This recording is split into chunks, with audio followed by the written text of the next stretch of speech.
Eh ben, on va démarrer puisque on est sur la pause déjeuner, donc on va pas vous libérer trop tard, on va vous libérer comme on avait prévu à 13 heures. Et du coup, ce qu'on a prévu, c'est de faire à peu près 45 minutes de présentation, de partage euh, d'apport et après 15 minutes de questions à la fin. Alors, c'est vrai que bon, il y a pas mal de rush, j'ai l'impression, et aussi pas mal de grippe là en début d'année. Donc on a eu beaucoup de demandes de replay. Bon, bah, le petit comité qu'on est, ça permettra d'avoir plus de temps d'échange à la fin.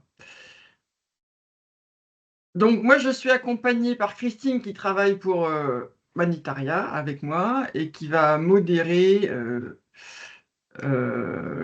les échanges et qui restituera les questions à la fin. Donc Christine, à toi, tu as des petites choses à dire. Oui, bonjour à tous et puis bonne année, hein, évidemment. Donc pour faire en sorte que le webinaire se passe bien, on voulait vous demander de bien vouloir couper vos micros, et je crois que c'est fait pour les personnes qui y sont. D'ailleurs, je voulais vérifier avant qu'on commence que vous voyez bien les slides, que vous voyez bien la vidéo et que vous nous entendiez bien. Donc, si vous pouviez nous mettre une petite réaction dans l'onglet de conversation ou désactiver votre micro momentanément pour nous confirmer que vous êtes bien connecté et que vous avez bien accès pour qu'on règle les problèmes techniques avant de commencer éventuellement. Euh, et s'il y a des questions, vous pouvez les poser au fur et à mesure qu'elles vous viennent dans l'onglet conversation. Moi, je m'assurerai qu'elles soient reprises et posées à Frédéric à la fin. Et à la fin, évidemment, vous pourrez euh, désactivez vos micros, posez vos questions. S'il y a des questions que vous ne souhaitez pas poser à l'audience complète, vous pouvez nous les envoyer par mail ou programmer un rendez-vous avec Frédéric. Je vous signale aussi, Frédéric vous l'a dit, mais que le webinaire est enregistré en vidéo. Donc, si vous ne souhaitez pas être enregistré, vous pouvez désactiver votre caméra. De toute façon, les vignettes, elles seront masquées dans l'enregistrement. On ne verra que les slides, mais on va vous entendre vos voix. Et donc, je te passe la parole, Frédéric. Alors, du coup, on va avancer. Donc, moi, qui je suis en fait pour vous parler aujourd'hui par rapport à la mise en place d'une démarche RSE. Donc, moi, ce qu'il faut retenir, c'est que j'ai été responsable RSE. Donc, pour ceux qui ont des fonctions RSE, bah, j'étais à votre place et donc j'ai connu les joies et les peines de la responsable RSE.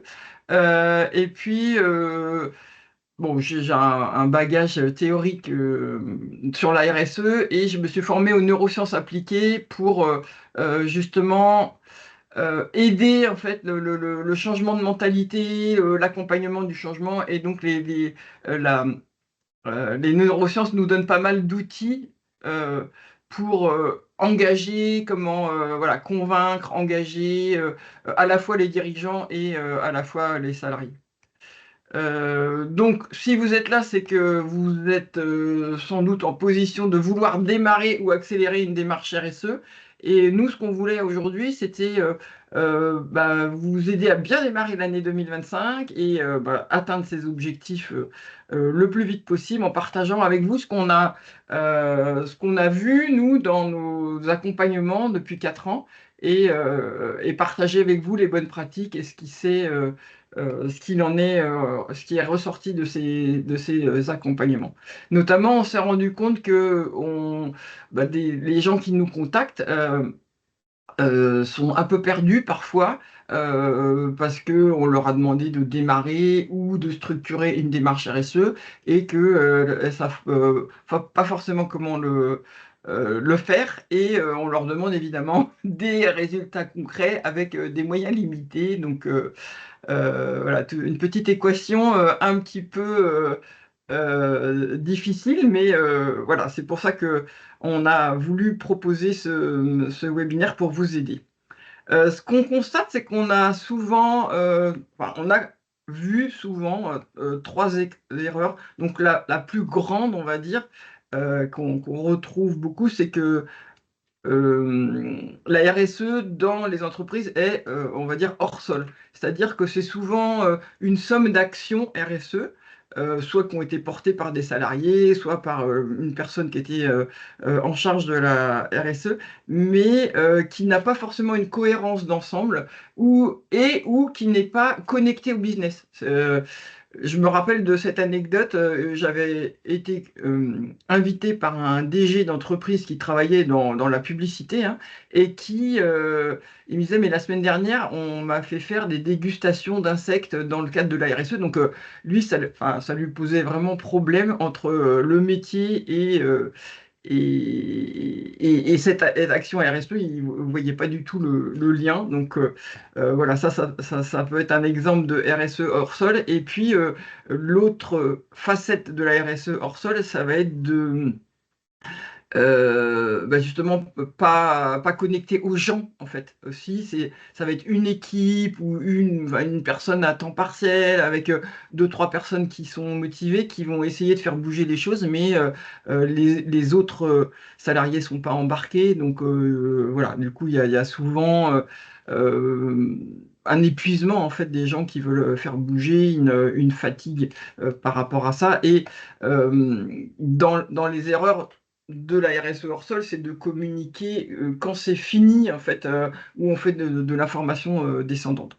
Donc ça, bon, c'est vraiment des choses qu'on rencontre, enfin, pour un tas de raisons, hein. La deuxième euh, erreur, ça va être plutôt qui est du ressort de la direction générale d'ailleurs, c'est de ne pas donner les moyens d'action. C'est ce que je disais, c'est que on va dire à une personne, bah tiens, tu prends la casquette RSE, mais on va pas forcément lui donner les moyens, le soutien, les moyens financiers et ou humains d'ailleurs. Donc, du coup, bah, la personne va en effet s'épuiser. Et une erreur qu'on voit assez fréquemment, c'est de ne pas communiquer en fait. Il y a un peu cette peur maintenant d'être attaqué de greenwashing si on communique sur des choses qu'on ne maîtrise pas et du coup de plus du tout communiquer et d'attendre qu'il y ait vraiment des résultats très très significatifs pour communiquer. Et ça, pour engager les parties prenantes, bah, c'est dommage. Les collaborateurs, si on leur expliquait la démarche, où on en est, les succès, les échecs, et bien, ça permettrait de les engager euh, plus efficacement. Alors, du coup, nous, ce qu'on s'est dit, c'est que, enfin, euh, ce qu'on voudrait vous passer comme message, c'est que finalement, mettre en place une démarche RSE, ça peut être simple. Alors, au début, voilà, on est un petit peu perdu par tout ce qu'on entend, le vocabulaire, les concepts, mais voilà, c'est une question d'apprentissage en fait, hein. Donc, il y a une démarche qui est très structurée et qui, si on la suit, alors même si en effet il y a X étapes, donc, mais si on la suit pas à pas comme une recette de cuisine, en fait, voilà, il y a une forme de simplicité. Euh, et aussi, l'autre message, c'est de dire que ça peut être connecté au business et ça peut être amener de la valeur vraiment à l'entreprise.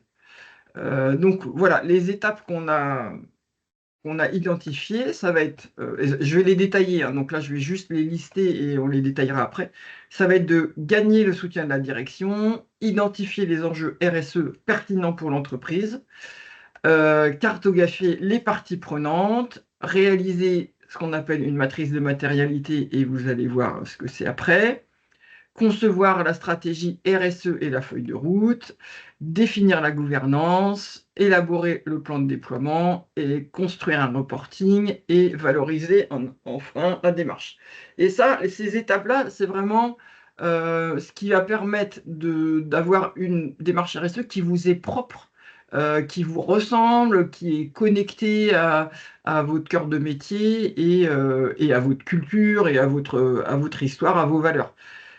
Et vous voyez aussi dans les 9 étapes, c'est qu'il y en a quand même beaucoup qui sont, quatre, qui sont plutôt du diagnostic, de la réflexion, voilà, de l'autodiagnostic, parce que justement, c'est ça qui va garantir que c'est votre démarche RSE et c'est pas celle de votre concurrent qui sera pas la même. Du coup, en effet, l'intérêt évidemment de gagner le soutien de la direction, c'est il y en a plein, hein, mais c'est que justement ils vont donner des moyens. Enfin, la direction va donner des moyens, va contribuer, voilà, va soutenir, va en parler.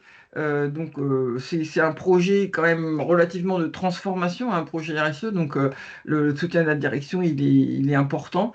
Et alors nous, ce qu'on préconise, c'est il y a deux éléments sur lesquels on peut s'appuyer. C'est leur faire comprendre l'intérêt par rapport à leur entreprise et notamment par rapport à la résilience de leur entreprise. Et ça, c'est leur faire prendre conscience des risques et des opportunités business. Mais bon, dans un premier temps, des risques, après, les opportunités viennent après. Mais si vous arrivez à convaincre enfin, à expliquer à la direction générale que euh, s'il ne s'occupe pas de la RSE ou du climat ou des salariés, en fait, ça va le rattraper et ça va fragiliser son entreprise. Et ben ça, vous aurez tout gagné. Donc, ce qu'on peut faire par rapport à ça, c'est de montrer que bah, le climat va générer, par exemple, des sécheresses, peut générer des inondations, euh, peut générer des problèmes sur les usines, les empêcher de fonctionner. Il peut y avoir aussi, par rapport à l'environnement, des ruptures par rapport aux matières premières. En effet, si vous êtes dans l'agroalimentaire, ça va les sécheresses à l'autre bout du monde ou les incendies comme en ce moment euh, à Los Angeles, voilà, ça va perturber votre chaîne d'approvisionnement. Donc ça, ce premier volet de faire prendre conscience des risques, il est vraiment important donc, pour la prise de conscience de dire, ah oui, peut-être que, il faut que j'intègre la RSE et que voilà, si je fidélise aussi sur le volet social, si je fidélise mieux mes salariés ou si j'attire des talents ou si je renforce leur engagement avec une démarche RSE. Donc ça va pouvoir les titiller un peu leur intérêt. Et le deuxième conseil qui est vraiment et qui marche très bien, c'est de montrer que ils font déjà des choses, que l'entreprise fait déjà des choses. Souvent, les dirigeants pensent que voilà, il faut monter l'Everest et que voilà, on n'y arrivera jamais, on n'a pas les moyens, etc. Mais montrer par un autodiagnostic, par exemple, qu'il y a déjà des choses qui sont faites, bah, ça permet de dire, ah, ok, en fait, on a déjà des choses et il faut les améliorer. Ce qui n'est pas du tout la même chose qu'on part de zéro. Et d'ailleurs, c'est ce que m'a dit une dirigeante que j'ai accompagné la structure pendant 1 an et demi, et elle m'a dit, bah, ce que j'ai le mieux aimé, c'est cette partie-là qu'on a fait au début de diagnostic.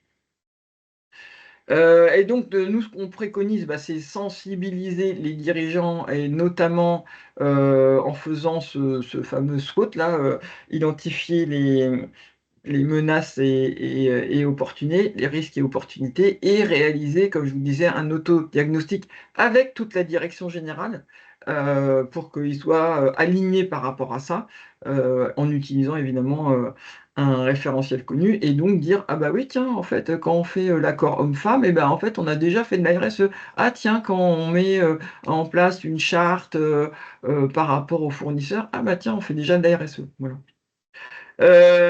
Et puis les former, parce que enfin ça c'est un message que j'ai peut-être dire plusieurs fois, mais on confond un peu sensibiliser et former. Sensibiliser, c'est faire prendre confiance, donner envie, et former, c'est vraiment donner des compétences un peu plus en mode hard skills, et dire bah, il y a besoin de technicité, il y a besoin de technicité. Alors sur le bilan carbone, il faut comprendre ce que c'est un bilan carbone, il faut comprendre, voilà, il y a vraiment ce sujet de technicité. Donc il faut pas omettre ça, même si les dirigeants ont des fois l'impression de tout savoir sur tout, mais voilà, c'est important.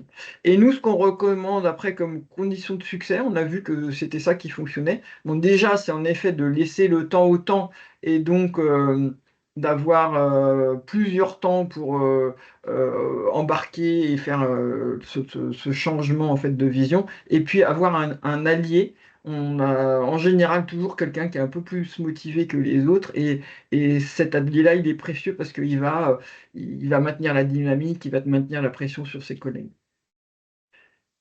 Alors, le deuxième point important, c'est les enjeux RSE, parce que on pense des fois que la RSE, c'est que le climat ou c'est que l'environnement. Et en fait, là, je vous ai mis la fleur de l'ISO 26000 et c'est tous les sujets euh, qui sont couverts par la RSE. Donc, vous voyez qu'il y a les droits de l'homme, il y a le développement local, les conditions de travail, la loyauté des pratiques, etc. Donc, identifier vos enjeux RSE en ayant tout cet aspect 360, il est hyper important. Et du coup, qu'est-ce qu'on recommande?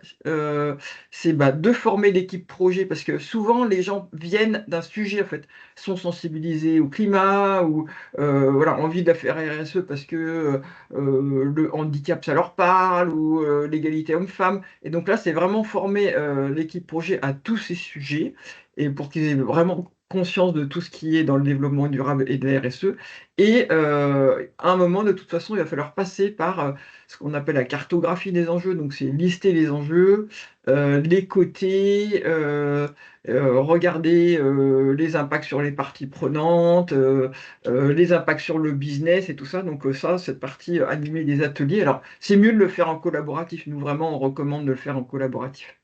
Et en termes de conditions de succès, Christine, si tu veux bien avancer, le mieux, c'est quand même d'avoir des gens qui sont pluridisciplinaires, parce que si vous prenez que des commerciaux ou que des gens de la RH, la vision sera beaucoup plus réductrice. Et puis évidemment, se baser sur des référentiels connus, comme voilà, l'ISO 26000, qui sont un peu incontestables, quoi.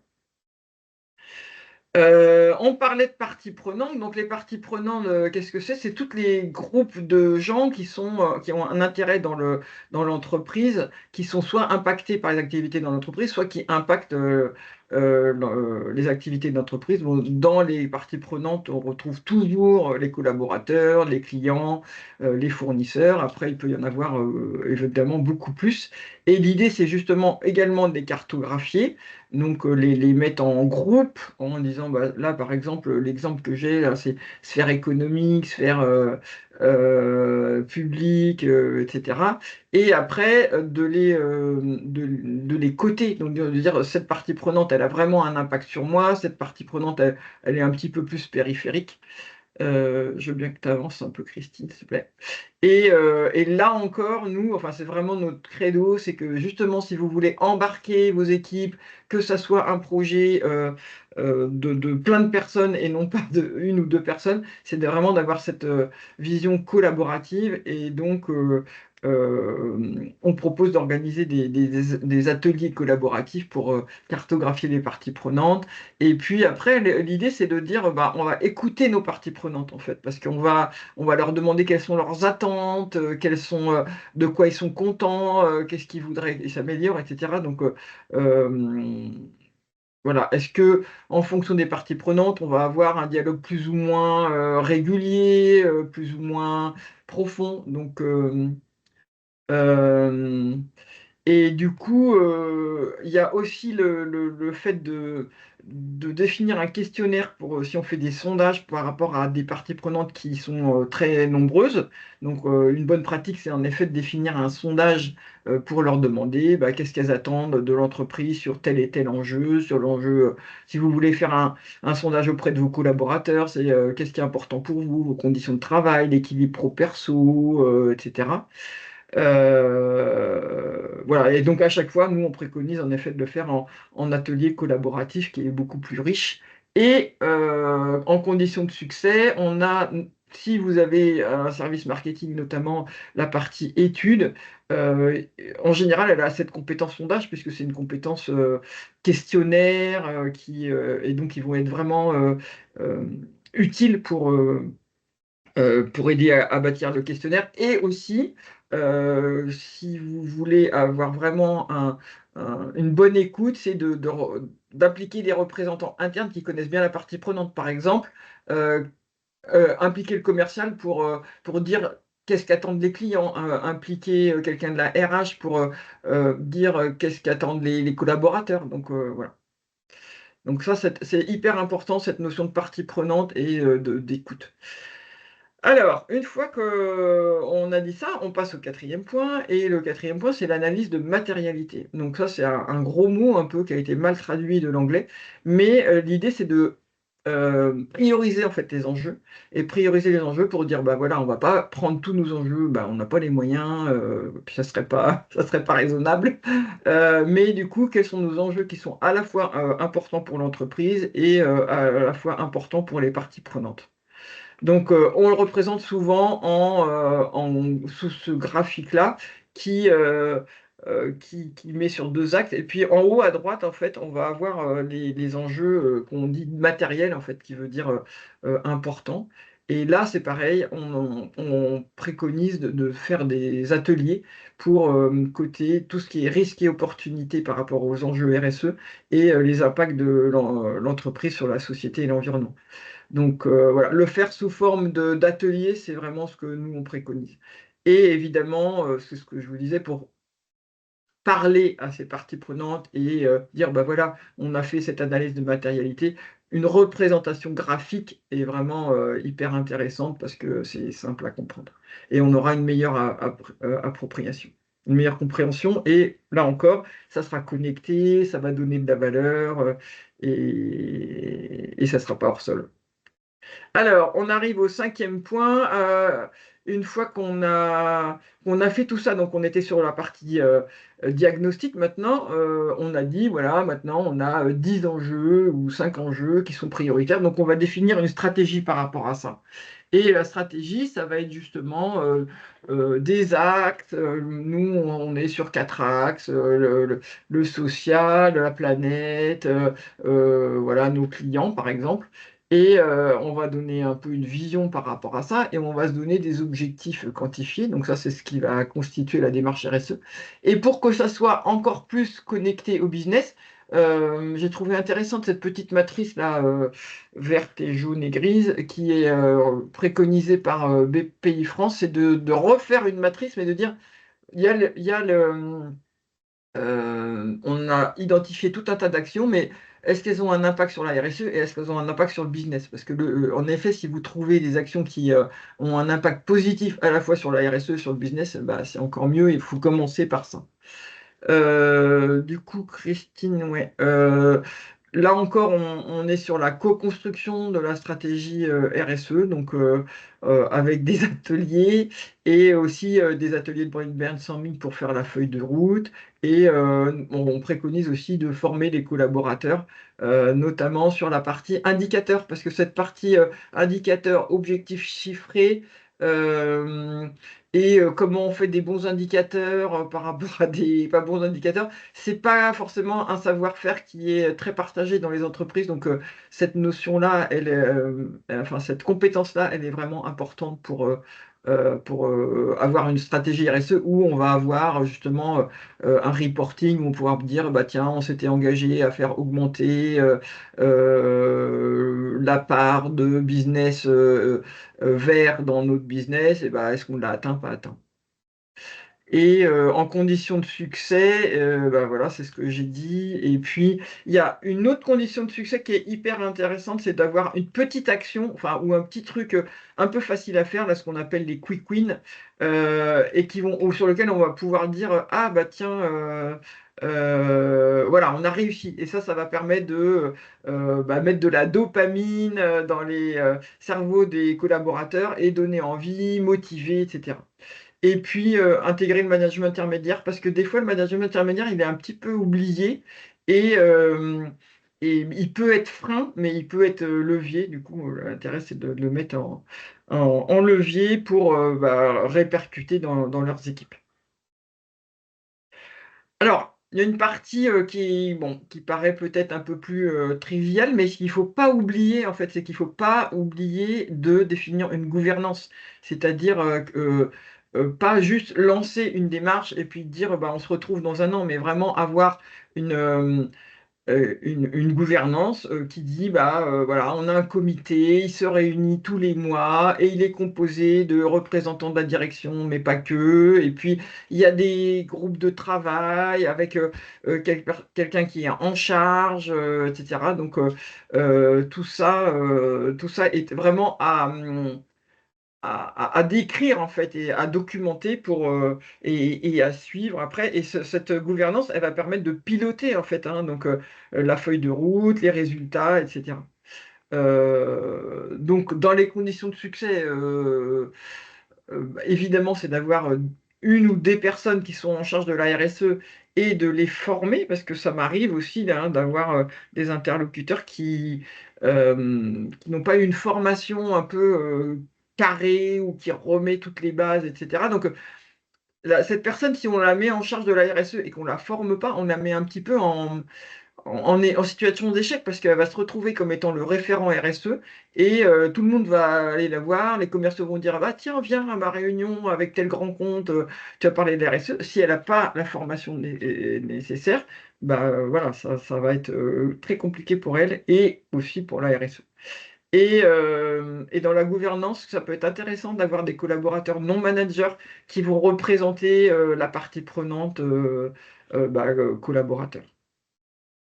En septième point, on a parlé d'une feuille de route. Donc la feuille de route, c'est les actions RSE. C'est je vais réduire les émissions de gaz à effet de serre de 10% d'ici X années.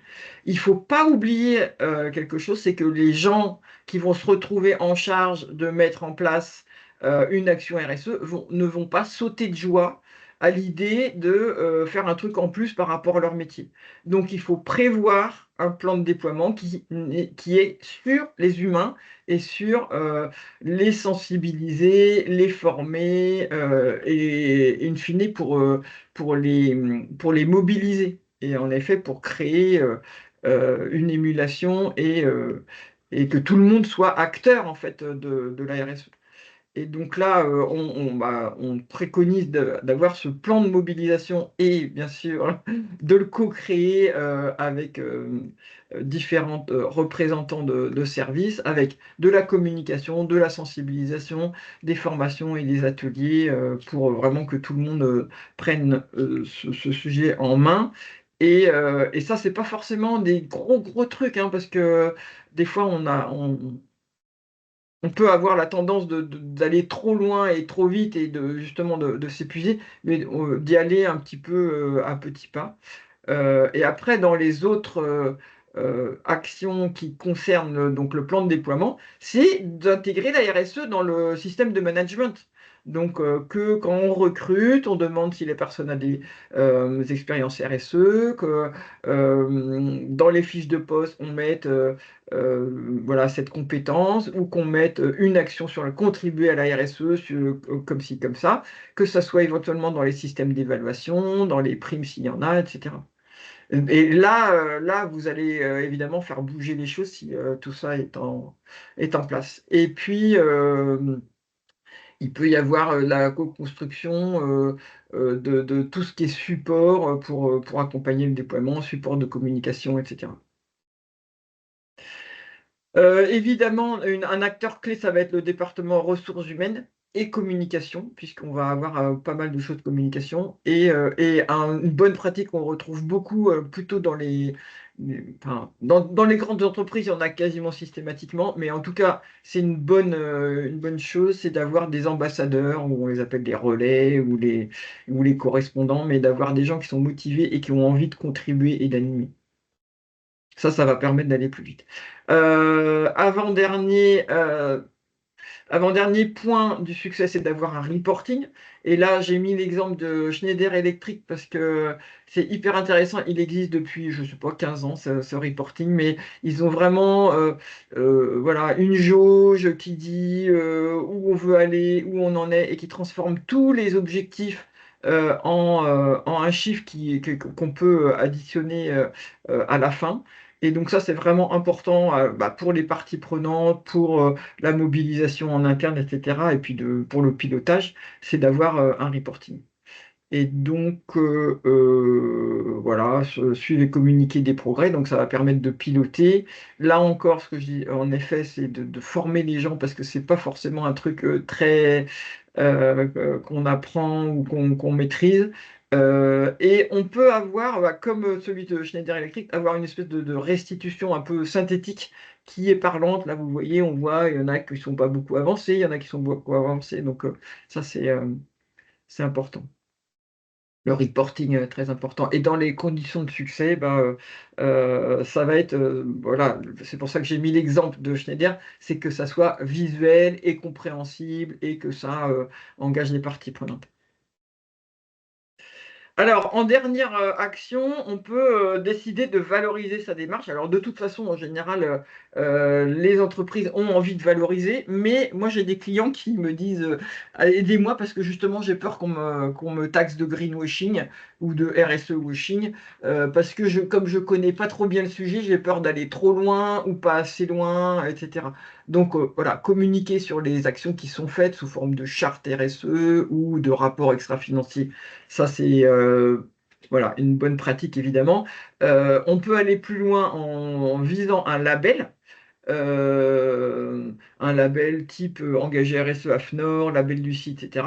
Et puis de toute façon, avec la CSRD dont on va parler après, mais qui est la nouvelle loi de transparence qui s'applique à tous les pays, enfin toutes les entreprises en Europe au-dessus d'une certaine taille, il va y avoir une obligation de rapport de durabilité annuel, donc qui va devenir plus ou moins la référence à moyen terme, puisque ça va après faire ruissellement sur les entreprises de plus petite taille.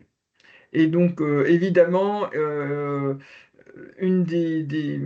former les équipes communication, la communication responsable, ça fait partie des choses vraiment cruciales, en fait, parce que les équipes communication, euh, de façon involontaire, peuvent aller sur du greenwashing ou du RSE washing parce qu'elles ont envie voilà, de valoriser,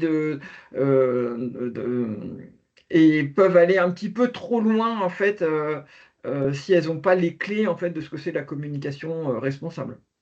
Et dans les conditions de succès, en effet, on peut vraiment utiliser.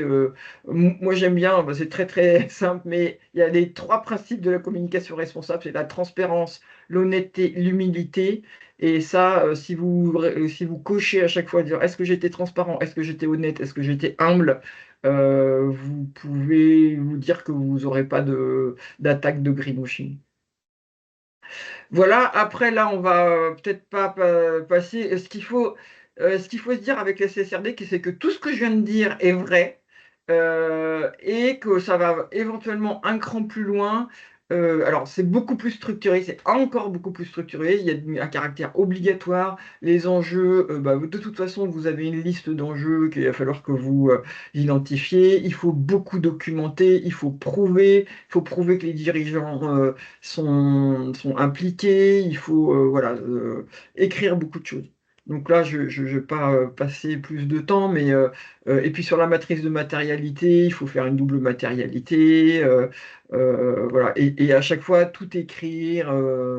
Donc on va retrouver les mêmes principes, hein. Et évidemment un reporting, puisque ça sera le fameux rapport de durabilité.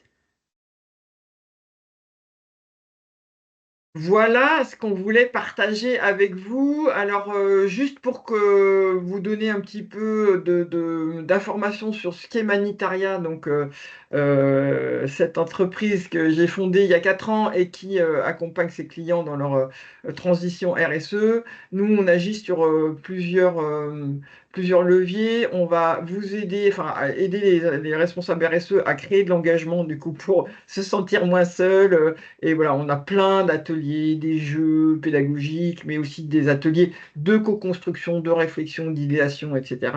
On va avoir aussi des choses qui vont être sous forme de formation-action pour transformer l'entreprise, donc on a appelé Bootcamp Manager.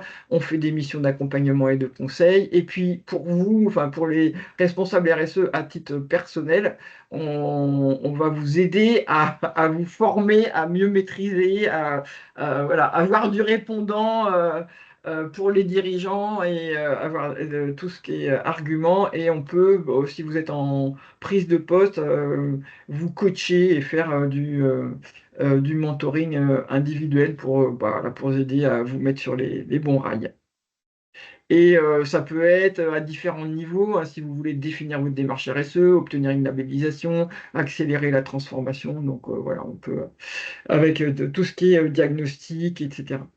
Alors, nous, vraiment, notre idée, c'est d'aider les entreprises à passer à l'action et ne pas, on va dire, rester au stade de, de, euh, de sensibilisation ou de choses qui restent voilà, justement un peu hors sol. Et ce qui nous caractérise, ça va être d'être vraiment sur la partie humaine et d'embarquer, parce que c'est vraiment une aventure collective. Et du coup, grâce à nos approches qui sont originales et créatives, on va vous aider à engager les collaborateurs. Donc, voilà, si vous avez X collaborateurs engagés, vous aurez beaucoup plus d'idées, beaucoup plus de choix, enfin, beaucoup plus d'efficacité, ça va aller plus vite que si vous êtes tout seul à faire tout ça.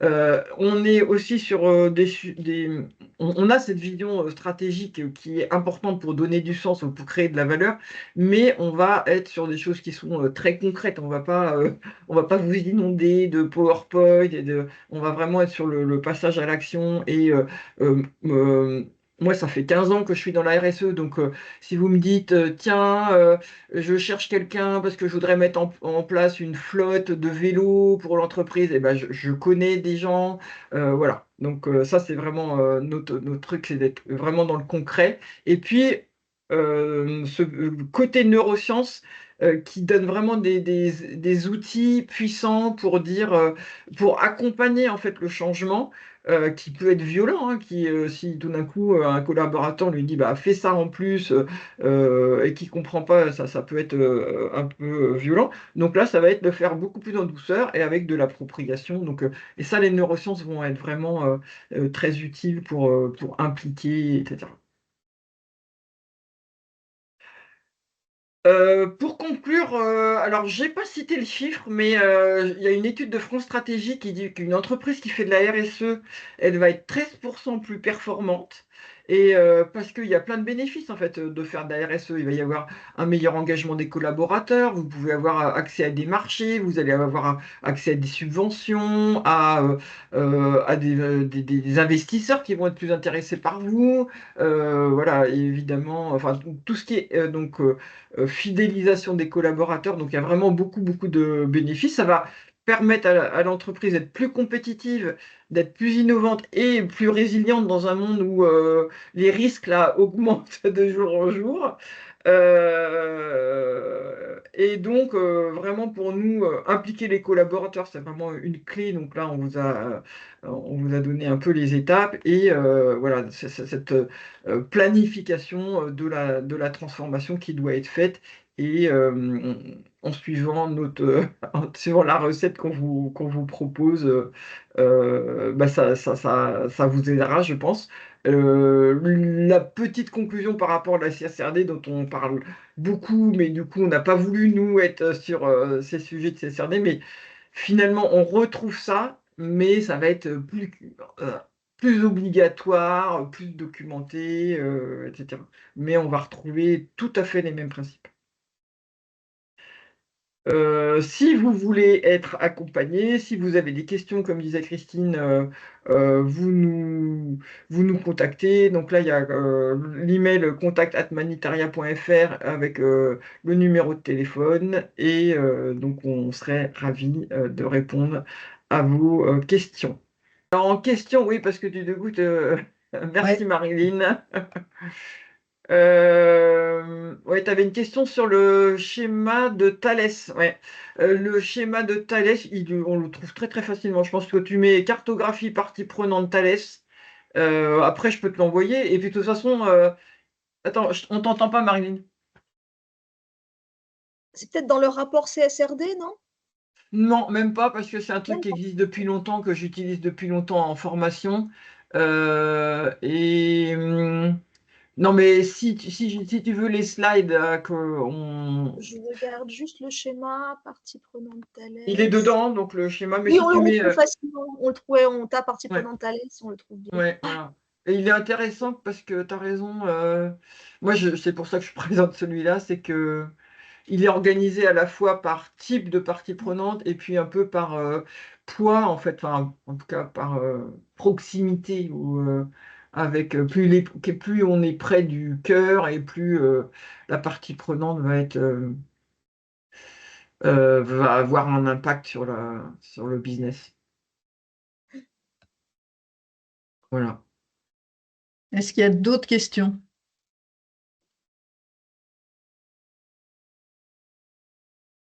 C'était clair? Est-ce que ça vous a aidé? Moi, j'en ai une pour vous. Est-ce qu'on vous a appris des choses?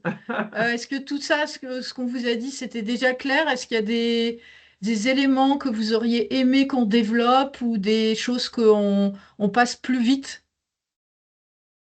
Ce qui est bien, je trouve, c'est de trouver dans la même structure hein, la sensibilisation et l'accompagnement. Parce que des fois, il y en a qui font que de la sensibilisation, d'autres qui font que des formations, d'autres qui font alors peu que de l'accompagnement. Et je trouve que le switch, il est là en ce moment. Donc, c'est ça qui est intéressant, je trouve, dans la démarche complète. Hum. Ouais, ouais. Bah, en fait, c'est vraiment de la transformation d'entreprise. Donc, en effet, mais enfin, je te rejoins tout à fait. Les entreprises, on a des entreprises qui nous disent j'ai sensibilisé tout le monde et il se passe rien. Mais c'est un peu normal parce que la sensibilisation est pas suffisante. En fait, il faut aussi donner aux gens les compétences métiers, on va dire, pour intégrer la RSE dans leur métier. Voilà, c'est des nouvelles choses à faire, donc c'est pas juste de la sensibilisation. Tu vois, c'est pas parce que je suis sensibilisé à faire du sport que je vais savoir faire du foot. Tu vois, non, il faut apprendre les règles. Et puis, il faut apprendre à courir et il faut apprendre voilà, donc Et par rapport aux entreprises que vous accompagnez à l'heure actuelle, elles se positionnent où? Elles sont encore en sensibilisation, en formation? Elles mettent des actions? C'est quel type d'entreprise? Enfin, pour voir un petit peu la maturité que vous percevez par rapport à ces sujets-là à l'heure actuelle. ah bah, il y a beaucoup d'entreprises qui sont à la sensibilisation parce que c'est un peu nouveau et puis que voilà, il y a toute cette vague un peu avec les fresques, avec les sensibilisations. Donc, et puis en plus, les gens aiment beaucoup ces sensibilisations parce qu'il y a ce côté collaboratif, il y a ce côté engagé, etc. Donc, les entreprises qui font ça savent qu'elles vont avoir des bons retours, des gens qui sont satisfaits, etc. Après, c'est plus difficile pour les entreprises de mettre des moyens, en fait, hein. En tout cas, ça, pas toutes, hein, évidemment. Nous, on a des clients voilà, qui savent qu'il faut former tous les cas de direction, qui mettent des gros moyens, enfin des moyens humains, hein, au moins. Mais voilà, mettre la main au porte-monnaie, c'est un petit peu plus dur. C'est pour ça que le point 1, gagner le soutien de la direction, il est crucial. Parce que si on a moi, je dis toujours que si on a des dirigeants qui sont convaincus, pas forcément pour la RSE, parce qu'ils s'en fichent des pingouins ou de je sais pas qui, mais qu'ils disent que pour leur entreprise, si elle s'occupe pas de ça, bah, elle va avoir des soucis dans l'avenir parce que elle aura des ruptures d'approvisionnement. Enfin, moi j'ai vu un fabricant automobile récemment là qui a fait des mauvais résultats en 2023-2024. C'est parce qu'ils n'ont pas eu assez de processeurs. parce que à Taïwan, il y avait des sécheresses et ils n'arrivaient plus à fabriquer des processeurs. Donc, enfin, voilà, en termes de risque, on a quand même intérêt à être stratège, même si on n'est pas convaincu par la RSE. Donc, voilà, voilà. Il y a Maria qui est en train de poser une question. Je vois qu'elle est en train de taper, donc je ne Ah, sais pas si elle a la possibilité d'activer son micro. Elle est peut-être dans un endroit un peu bruyant, donc dès que la question elle arrive, je la partagerai avec toi. ok. Est-ce qu'il y a des autres thématiques sur lesquelles vous aimeriez qu'on fasse des webinaires, sur lesquels vous avez besoin d'aide ou d'informations complémentaires? Parce qu'on va en faire d'autres dans l'année, Je et pense du que ce qui coup, serait intéressant, c'est de les faire par un peu secteur d'activité.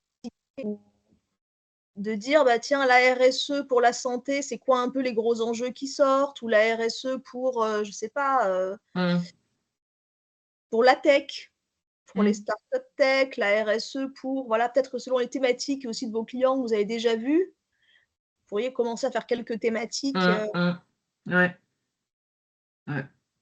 Pour l'instant, par rapport à la CSRD, il y a ce qu'on appelle les enjeux agnostiques, je crois que le terme c'est ça, donc ils sont non sectoriels.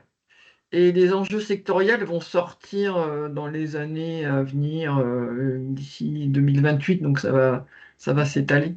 Mais en effet, ouais, les enjeux sont pas.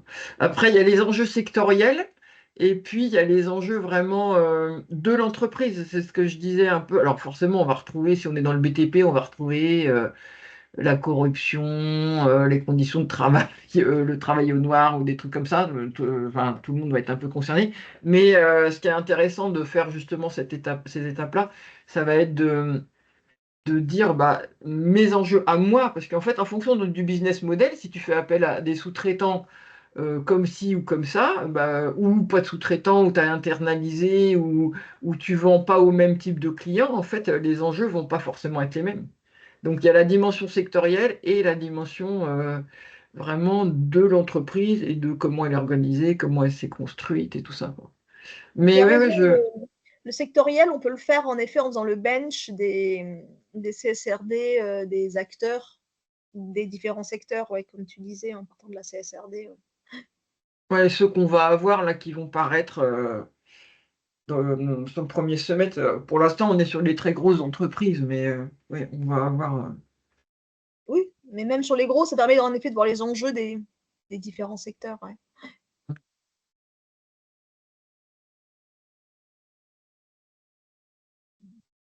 Alors, Maria, elle vient de mettre un commentaire très intéressant. Elle confirme la notion de, ah, il manque un mot, très présent dans les offres d'emploi, ce qui prouve que les entreprises ils sont bien sensibilisées et cherchent des personnes formées, d'où l'importance des formations. Ah, c'était la Ouais, RSE, ouais, notion de RSE.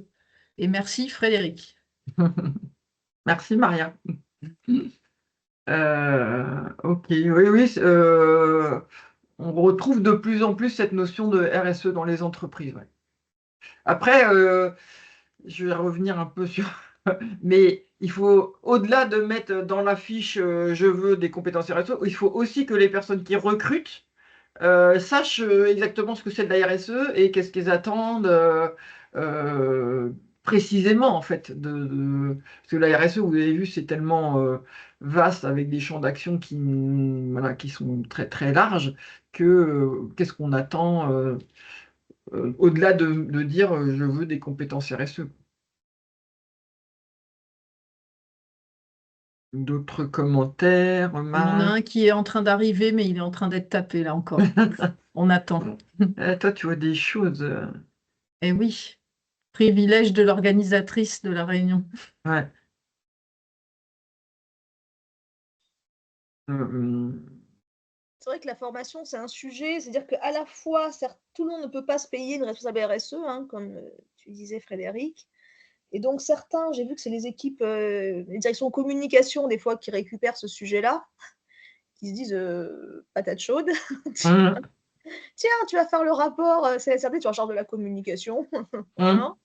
Est-ce que vous voyez d'autres d'autres directions qui récupèrent des fois la partie RSE, à part la communication? Alors, la communication, en effet, on voit dans les RH, on Ah voit oui, souvent dans les RH. On peut voir au secrétariat général, des choses comme ça, des directions, ou la direction de la stratégie peut avoir la RSE. Si, voilà, il faut une certaine taille pour avoir une direction de la stratégie, mais maintenant, avec la CSRD, ça peut être les finances, puisqu'il y a un côté rapport qui va se rapprocher. Puis il va y avoir tous les commissaires, la partie commissaire aux comptes qui va auditer. Donc les gens des finances vont être pas mal impliqués. Après, c'est toujours un bon signal quand c'est rattaché à la direction générale directement.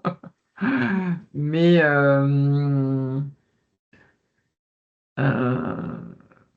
ouais. Après, ça peut être s'il y a une direction des projets. Des fois, il y a ça existe parce que voilà, on a un côté projet. Je sais plus. Après, j'étais en train de penser aux métiers qui se transforment. Enfin, vraiment les métiers qui se transforment beaucoup, mais on trouve jamais le rattachement. Mais les achats vont être un métier qui va beaucoup transformer.